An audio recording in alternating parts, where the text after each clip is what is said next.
Secretly married for 7 years to Vivian, a powerful businesswoman. She doesn't love me, and she certainly doesn't love our 2 children. She never allows our kids to call her Mom. No matter how hard the children try to win her affection, she remains unmoved.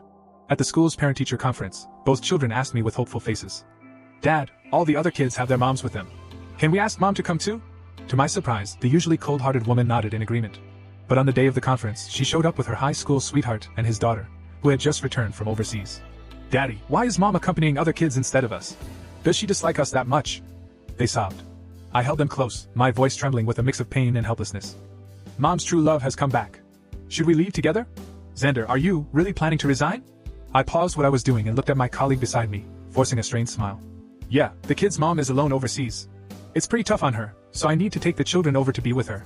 After saying this, I stood up and walked towards the printer. "Makes sense. It doesn't look right for a grown man to be raising 2 kids alone. Besides, how can you manage without a woman around?" My male colleague leaned in closer, a hint of teasing in his smile. "You know what? We've all been thinking you were a single dad." Hearing this, I gave a bitter smile. After printing out my resignation letter, laughter suddenly erupted from the CEO's office not far away. "Vivian, I'm craving that Italian restaurant outside the school today. I loved it back in college, and it's been 7 years since I've had it. I really miss it." Then I saw Vivian walking out arm in arm with Fintan. I quickly averted my gaze and turned my back. My male colleague asked curiously, "Xander, what's wrong?" I shook my head and said, "Nothing." Because no one knew that Vivian was my wife. This year marks the 7th year of our secret marriage. It's also the 6th year she's forbidden the children from calling her mom. Yesterday, she had clearly promised to accompany the child to the parent-teacher conference. But even as it was about to begin, she was still unreachable. When the child and I disappointedly headed to the classroom, we discovered she was already there, sitting next to her pure love and his daughter, looking every bit like the kid's parent. At that moment, I was utterly devastated and resolved to leave. Today, I came to the company to resign, never expecting to witness such an affectionate scene. As they walked past me, I suddenly snapped back to reality and instinctively called out, "Viv." Vivian, arm in arm with Fintan, abruptly halted. She frowned, turning to face me with a displeased expression, her tone carrying a hint of warning. "Assistant Stratton, what is it?" I took a deep breath, silently handing the document to Vivian, and said in a low voice, "Ms. Everhart, could you please sign this?" Vivian frowned as she took the document, just about to open it for a closer look when Fintan suddenly asked her with a smile, "Vivian, it's been 7 years. Do you think that place has changed owners?" Vivian gazed at Fintan with adoring eyes, a gentle smile playing on her lips. "It hasn't changed." Without even glancing down, she picked up the pen and signed her name on the document. Then, turning away, she linked her arm through Fintan's hand, and walked out without a backward glance. Behind me, a male colleague sidled up, water cup in hand. He nudged my shoulder playfully and said with a gossipy grin, "Xander, did you see that? Our ice queen Ms. Everhart has finally blossomed." I forced a bitter smile. The usually frosty Vivian instantly blooms whenever she encounters Fintan. As for me, I'll never see her blossom in my lifetime. And our 2 children have never known a moment of maternal love because of it. At this moment, my phone rang, and I heard the voice of the children's school teacher. "Serenity and Harmony's dad, school is over an hour early today. I've sent Serenity and Harmony up in the elevator to your office. Could you please meet them at the elevator?" I glanced at Vivian and Fintan's backs, feeling a sense of dread. I quickly responded, "Thank you, teacher. I understand." I jogged hurriedly, spying from afar that Vivian and Fintan stood by the elevator. Vivian was leaning close to Fintan, her hand raised as if adjusting something on his shirt collar. The pose looked rather intimate. Just then, the elevator doors slowly opened. As they parted, Serenity and Harmony were inside, hand in hand, grinning as they prepared to step out. But when they looked up and saw the 2 people at the elevator entrance, they froze in their tracks. Witnessing this scene, my heart raced with anxiety. I rushed into the elevator, positioning myself in front of the children, trying to block their view. Serenity and Harmony's attention was drawn to me, and they both looked my way, calling out in unison, "Dad." Vivian noticed the children, her eyes flickering momentarily. She quickly withdrew her hand, which had paused midair, and put on the facade of a stranger. Fintan didn't notice anything amiss, and smiled as he took Vivian's hand. "Vivian, the elevator's here. Let's go." I silently led the 2 children out of the elevator, one on each side. For a split second as we entered and exited, the scene seemed frozen in time. Serenity gazed at Vivian, her eyes filled with longing, and whispered softly, "Mommy." I halted my steps, feeling a sharp pain in my heart. I looked down at the 2 children and saw Harmony biting her lip as she looked up at me and asked, "Daddy, is that the man Auntie likes?" Harmony's expression was deeply saddened. My heart ached to see it, but I could only nod with teary eyes. I took the 2 children to my workstation to pack up, but my thoughts drifted away involuntarily. For years ago, the 2 children had begged for a long time before Vivian agreed to take them to the amusement park. At the amusement park, Serenity and Harmony were waiting in line for a ride. Serenity saw the glowing balloons, her face filled with longing. Without thinking, she turned to Vivian and said, "Mom." Vivian's brow immediately furrowed. "How many times have I told you not to call me Mom in public?" She turned and walked away. Harmony anxiously chased after her, stumbling after a couple of steps and falling to the ground. Lying there, she reached out to Vivian, crying, "Mom, Mom!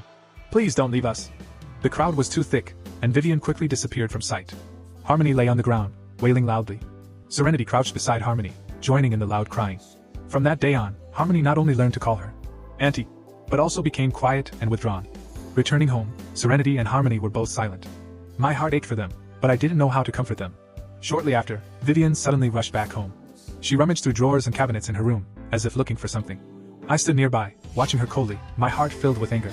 When she found what she was looking for and prepared to leave, I couldn't help but ask in a cold voice, "Don't you have anything to say? Yesterday you promised to attend the parent-teacher conference with Serenity and Harmony, but what were you doing then? Accompanying someone else's children?" Vivian paused her steps and said to me casually, "I'll explain this to you later." Just as I was about to lose my temper, Serenity suddenly ran out of her room, crying loudly, "Mom!" Vivian turned back with a cold face. Serenity seemed frightened by her, shrinking back in terror. Vivian's hand rested on the car door. She looked at Serenity silently for a moment, then said to me, "Fintan and Faye just got back. They're not familiar with the area, so I'm going to keep them company today. You take the 2 kids and get some rest early." With a heavy sigh, she turned and got back in the car, speeding away in a cloud of dust. I watched the car disappear into the distance, closing my eyes in resignation. My heart was filled with sorrow. It seemed my decision to leave was the right one after all. As night fell, I pushed through my exhaustion to put the 2 children to bed. Serenity and Harmony lay in bed with their eyes wide open, as if something was troubling them. Suddenly, Harmony asked in a small voice, "Dad, do we really have to leave, Auntie?" Serenity sat up too, grabbing my hand and saying, "Dad, we don't want to leave Mom. Can't we give her one more chance? The day after tomorrow is our birthday. If Mom can celebrate with us, can we stay? Please?" Serenity's voice quivered with tears, her young face full of hope for her mother. Looking at them, I couldn't contain the pain in my heart. My nails dug deep into my palms. After a moment's hesitation, I nodded firmly. Once the children were settled, I went back to the guest room and opened my laptop to begin drafting the divorce papers.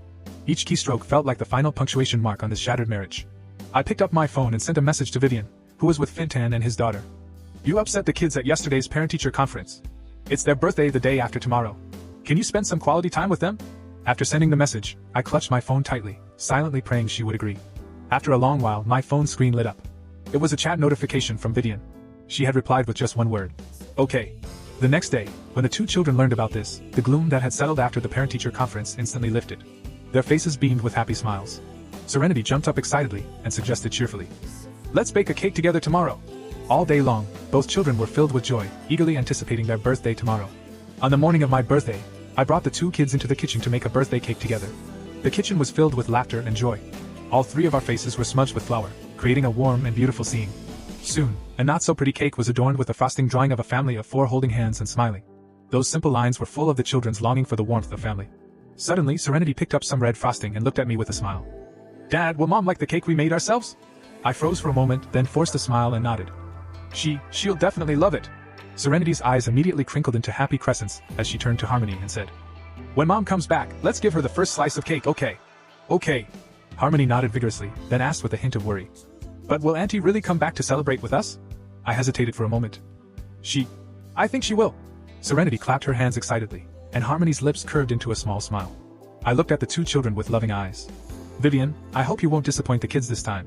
As the sun gradually set over the bustling city, the sky was painted with a breathtaking crimson hue. One by one, the city lights flickered to life, enveloping the entire metropolis in a dazzling glow. Inside the mansion, the clock hands silently crept towards 10 p.m. I sat in front of the cake, watching Serenity and Harmony as they focused intently on building with their blocks. It's an old, worn-out set of blocks, but it's the only gift Vivian ever bought them, and it's the children's favorite toy. Suddenly, Harmony looked up at me with tear-filled eyes and asked, "Daddy, is Auntie not coming back?" Serenity stopped what she's doing and looked up at me too. My heart raced, and in an attempt to soften the harsh truth, I quickly said, "She might have gotten held up with something." I stood up with a smile, changing the subject. "Don't worry, Daddy will always be here for you." Serenity and Harmony, hand in hand, walked to the cake that holds their hopes. Serenity, pretending not to care, softly said, "Daddy, then can you celebrate our birthday with us?" I looked at our 2 sensible children, my heart filled with anguish. "Vivian, once again, you've let me and the kids down. This is the last time. The children and I are leaving."